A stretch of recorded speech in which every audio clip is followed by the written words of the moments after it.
The future is here. This is Lenovo's Yoga Book, a laptop tablet hybrid with no real keyboard or trackpad. But is it worth it? Let's find out. First, just look at it. It's beautiful. It looks like some sort of spiral-bound notebook, especially with that Lenovo watch band hinge. It's made of aluminum, so it's super light, feels great, and it's thin. Very thin. Because it's so thin, opening it can be a challenge, but when you are opening it, watch that hinge. Wow.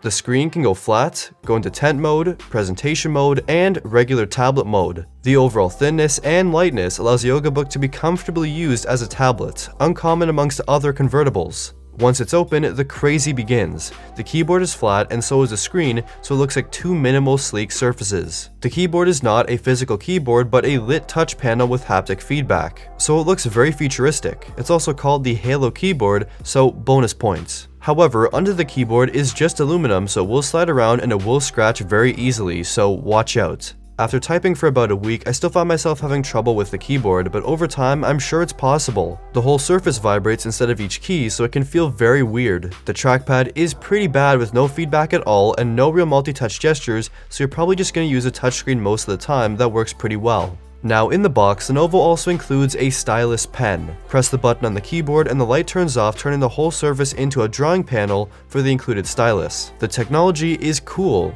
Really cool. Just don't lose the pen. Even cooler, put the included notebook or any paper on the keyboard and swap the pen tip, and whatever you write on the paper transfers instantly to the tablet screen. Now, who would use this? Well, mainly students and artists too. It works for copying notes, and drawing is pretty good, but you have to draw with a pen.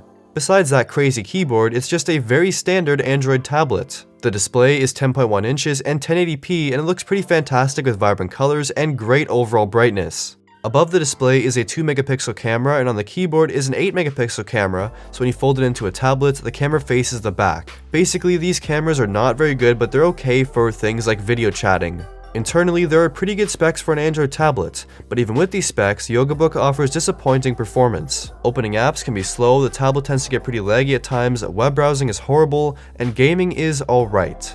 Battery life with the 8500 mAh battery is supposedly 15 hours, then they say 13 hours, but I've gotten about 9 or 10 depending on my personal usage, which may vary.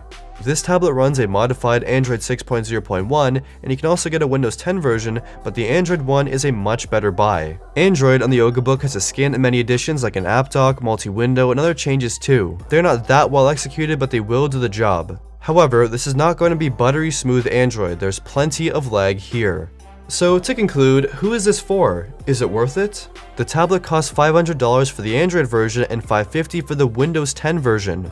Maybe it's for artists, the feature with drawing is pretty cool, or maybe for students looking for something thin and light, perhaps, but the keyboard is not great for long typing sessions. For media consumption, it's a great option, the screen is beautiful, but overall, the performance makes it somewhat frustrating to use, and this is on the Android version. What this is a concept, a showcase of design, but less of function, and it's really cool, but not a product you need to go out and buy.